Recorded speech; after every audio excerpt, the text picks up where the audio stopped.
And thank you everybody for being here this morning.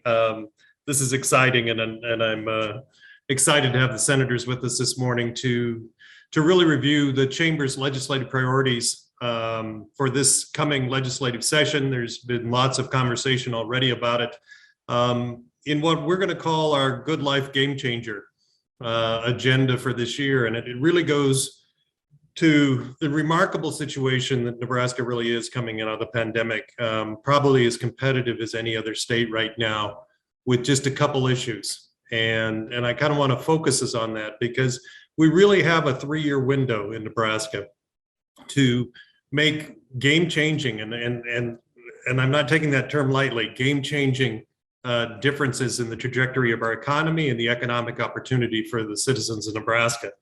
So Jenna, if you would move me to the first slide, let me just put it in context.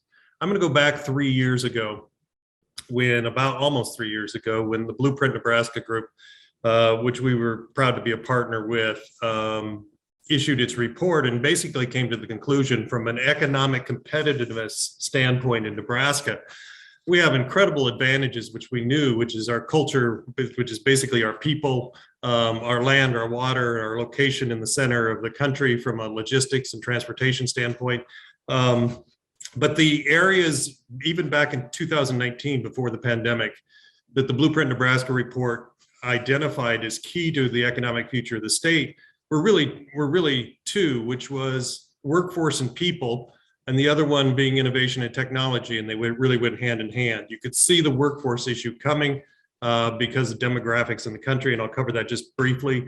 But also from a technology standpoint, the other piece of the productivity of a state, in addition to people, is the innovation and technology in the state. And you can see the figures on the right side of this chart from back in 2019, where we were in 36 in terms of STEM graduates, 35 in new entrepreneurs. You can read the list. And then the bottom number, we were number 33 out of 50 states in net migration.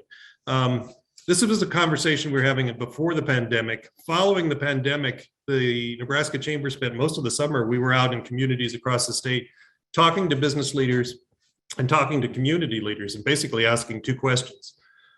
From a business standpoint, what is the number one thing holding back your business? And from the community leader standpoint, what's the number one thing holding back the growth of your community? And in the case of the businesses, it was well over 90% said workforce. The lack of workforce was their number one issue. And indeed, it is, in our eyes, the number one economic issue in the state. But when you went to community leaders, it was also workforce, but it related to the infrastructure that each community had. There's some phenomenal things going on in communities around the state. But the real challenge for our communities is growing communities that attract 18 to 34-year-olds and grow our population, because that is truly what's holding our economy back from really being one of the top 10 high growth, successful economies really for the next 2 or 3 decades. And so, Jenna, if you could move to the next slide, I'm just gonna put this in context really quickly. This slide shows 3 sets of numbers beginning in 2010. The green line on top is the available jobs in Nebraska. The next line, the orange line in the middle, is the number of people who are actually employed. And you can see the gap there between the number employed and the number of jobs we have. Prior to the pandemic, I would tell people we very comfortably, we had 30,000 or more jobs unfilled in Nebraska. We already had a workforce shortage coming into the pandemic. Coming out of the pandemic, that gap has actually increased as a number of workers have left the workforce. On any given day now, I'm very comfortable saying we have 50,000 jobs in Nebraska that are unfilled, and it's probably much more than that. The other number, the blue line, and understand it's a percentage category, which is on the right of the graph. So it is the birth rates per 1,000 people in Nebraska, and this actually parallels what's going on in the United States overall. Birth rates per 1,000 in Nebraska have declined ever since 2014. That means that the pipeline of workforce just inherently within Nebraska is going to decrease over the next 20 years. And so there's not just this inherent pipeline in Nebraska to fill these jobs. So Jen, if you would turn to the next page. The other piece of this is this is US labor productivity. Typically, we always assume that productivity is going up, and this chart would say that in most years it has. But I want you to look at the end of that chart, which is the pandemic period, and what has happened to labor productivity in the United States during the course of the pandemic. And to nobody's surprise, I don't think, productivity has declined pretty substantially, at least in terms of the rate of growth, and actually in real numbers declined in recent months. You put these two things together, which is a declining workforce and declining productivity in the U.S. workforce, and there's a real contest right now in the United States, and it's for not only workers, but it's for the technology and innovation that creates this labor productivity. It is the one thing that is going to make the difference for Nebraska's future economically, and our ability to build our communities and build our businesses and create jobs and keep our young people in the state. So Jen, if you turn the slide, where we are today, and I know there's been much written about this already, is with the American Rescue Plan dollars, which is ultimately going to be a little over $1 billion in federal funds that the state will have for economic recovery purposes, as well as several $100 million of excess revenues over forecast during this period. Our industries and businesses in Nebraska did well in the pandemic, primarily because of our core industry group was very strong: agriculture, manufacturing, logistics, transportation, construction, engineering, and financial services. But for the next 3 years, there's really a window that is a one-time opportunity for Nebraska to make a difference on this workforce and innovation issues in ways that will pave the way for the next 30 years. And I truly believe, and we truly believe at the Chamber, as well as our partners in this effort, that what we do over the next 3 years in terms of the use of these American Rescue Plan dollars and the revenues, excess revenues we have in the state right now, will dictate our success competitively as a state going forward. And so we are really focused in this legislative session on 5 areas: clearly solving the workforce issue, dealing with some core infrastructure issues that are necessary to attract the kinds of jobs and the kinds of employees that we need, driving innovation, empowering our communities so that our communities can become even more attractive to younger people and younger families, and modernizing our tax system. This morning, what we wanted to do was really thank and give a chance for some of our legislative leaders who are taking up these issues and taking this agenda and moving forward on some things that really are going to be game-changing for Nebraska. And so with that introduction, I'm going to start with Senator Arch from District 14, who's really heading up the infrastructure part of this conversation.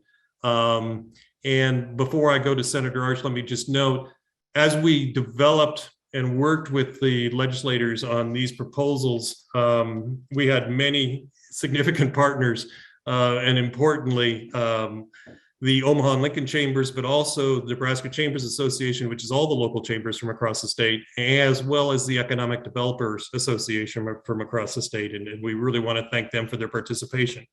So Senator Arch, I'd like to give you a few minutes just to talk about your legislation that you're sponsoring in this regard related to the infrastructure issues. Great, thanks, Brian. Happy to do that. Well, first of all, thanks very much to the Chamber. This is visionary for the things that they want to see accomplished in the state.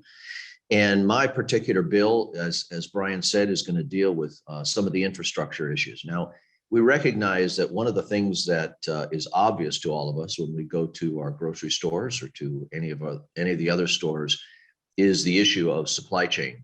We recognize the vulnerability of our supply chain, both as far as production inventory as well as distribution systems, and we need to invest in that so that we, in the next round, as we strengthen our economy here, we have a much more secure supply chain. So with that, the bill that I'm introducing really has 5 components. There are 4 pieces to it that will be investing some additional dollars in existing programs, and then there would be an additional one, and that would be the mega site development. So the 4 pieces of existing programs, The first one would be $10 million, and the total package, by the way, of my bill would be $195 million. But the first one would be for the Economic Opportunity Program, which is a current program run by the Department of Transportation. It promotes industry-ready sites, road paving, upgrades, right-of-way acquisition, engineering, and design. As I say, this is an existing program. They think that maybe 10 to 20 additional awards would be granted as a result of the additional $10 million into that program. Rural Projects Acts, another $10 million there. That's run by the Department of Economic Development. This is focusing on new industrial rail parks, site acquisition, rail spur construction, so forth. That was a result of LB 40, and that really focuses on this issue of transloading facilities. So this is the distribution piece of the supply chain that needs that investment. The third piece, Site and Building Development Fund, another $10 million. That is also run by the Department of Economic Development. That also can be used for acquiring land, constructing and acquiring buildings, developing, improving infrastructure, engineering, design, and so forth. With these ARPA funds, they think that this one would actually be able to result in maybe 20 to 40 additional awards. Very significant. And then the fourth existing program that would receive dollars is the Imagine Nebraska Revolving Loan Fund, $15 million there. That also is run by the Department of Economic Development. And this focuses on workforce training, infrastructure development, broadband access, utility street upgrades, and so forth. And so currently we're funding that at $5 million annually through 2023. And this would be an infusion of some additional dollars into that revolving loan fund for Imagine Nebraska. The last piece is the large piece, and that is this mega site development. And that is identified for $150 million. We know the history. We know that we have missed out on some opportunities for some very large employers because we weren't ready. Other states were ready. They had already put the land together. It wasn't wait, and we'll get back to you as soon as we figure out exactly where we can put this project together. So this would give us the advantage of being out ahead. So when the next opportunity comes around for the state of Nebraska, we would be ready to seize that opportunity. So that, in a nutshell, Brian, is the package for my bill. As I say, $195 million, really focusing on infrastructure. Senator Arch, thank you for taking the lead on this, and for just to put infrastructure in context for Nebraska. There's very few states where this kind of infrastructure is more important. If you take a look again at our top industries, ag, manufacturing, transportation, logistics, construction, engineering, so much of our GDP in our economy is based on having an infrastructure, and we all know the broadband issue. So Senator Arch, thank you very much for doing that. I'm going to turn to Senator Flood, who I quote often on workforce issues, whether he knows it or not out there, and that may make him cringe. But Senator Flood, you've got some legislation to really deal with some of the key worker training and workforce issues, and can you kind of talk us through that? Thank you, Brian, and it's great to be joined and partner with the Nebraska State Chamber today and all of the other partners. It's also nice to work with the senators that are on this call today. Each and every one of us, I think, really believes strongly in the power of the Nebraska workforce.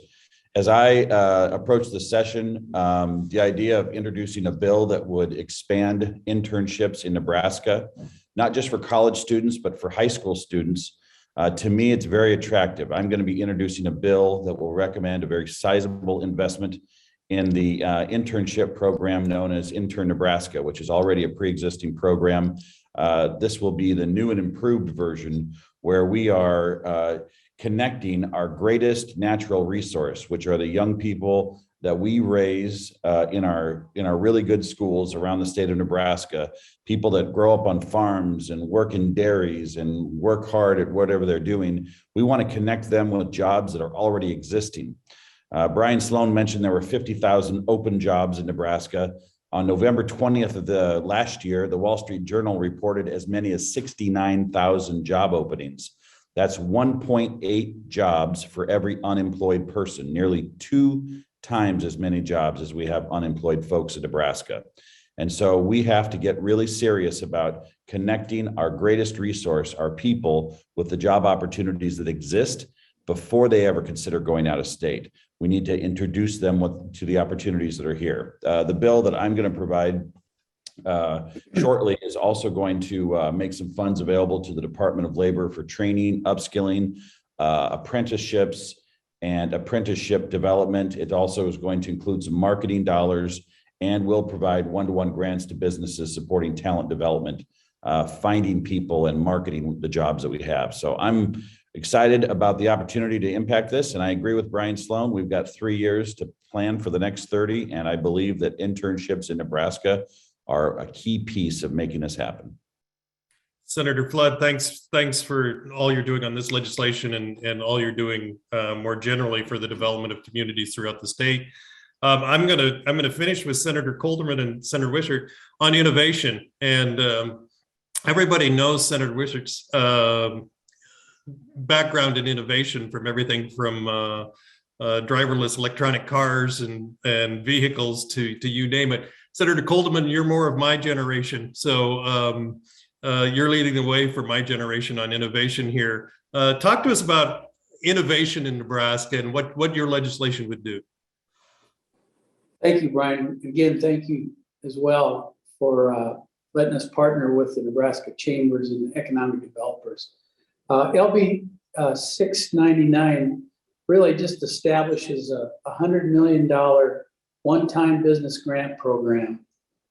It will assist businesses and industry across Nebraska and help us emerge from the pandemic by promoting innovation. It's a one-to-one grant to be administered by the Department of Economic Development. And it's going to promote the traditional research and development type activities.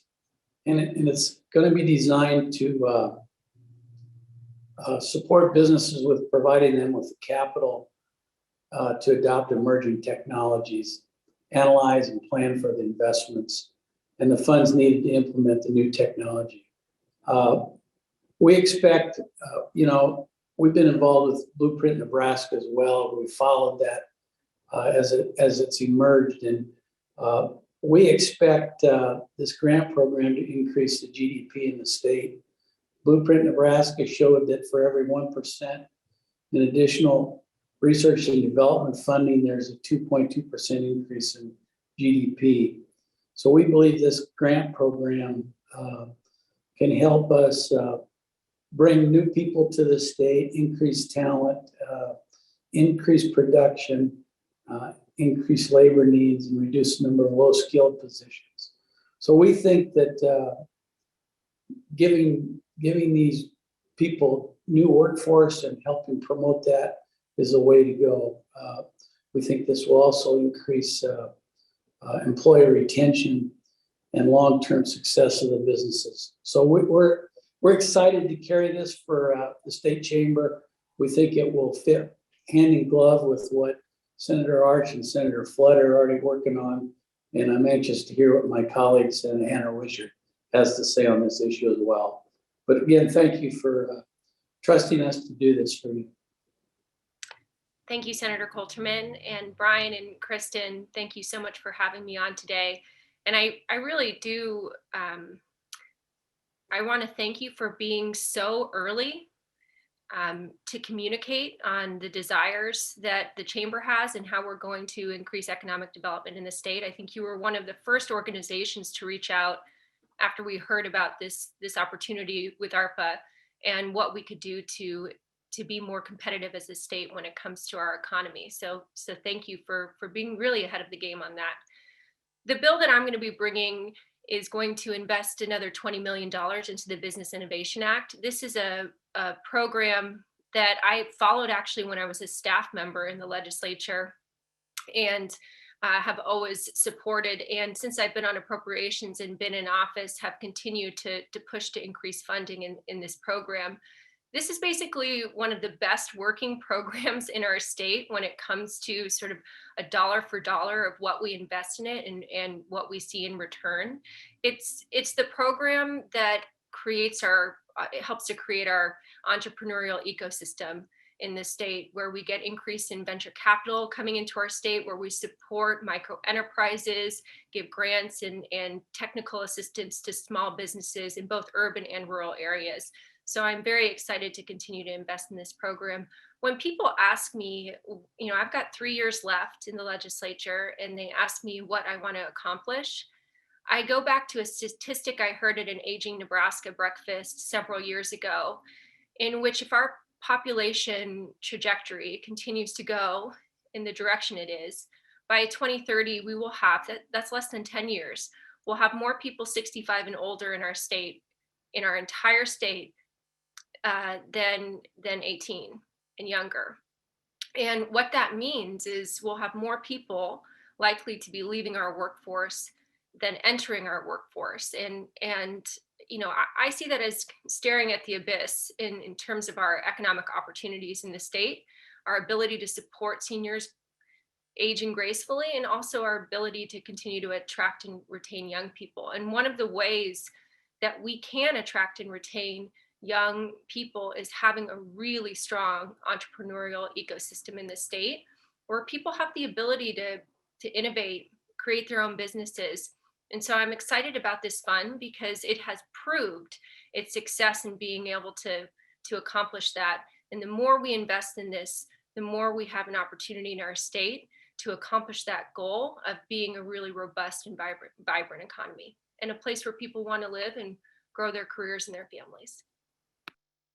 Thank you, Senator, and thank you for your leadership on this. And I couldn't agree more that attracting and retaining 18 to 34-year-olds is probably way more important than attracting me. I always say I'm the future of a senior home in Scottsbluff in the not too distant future, where the future of Nebraska is people like you. So everything you're doing and everything that this group is doing is headed that direction. And really, this 3-year window gives us a tremendous opportunity to make great strides in all of these efforts.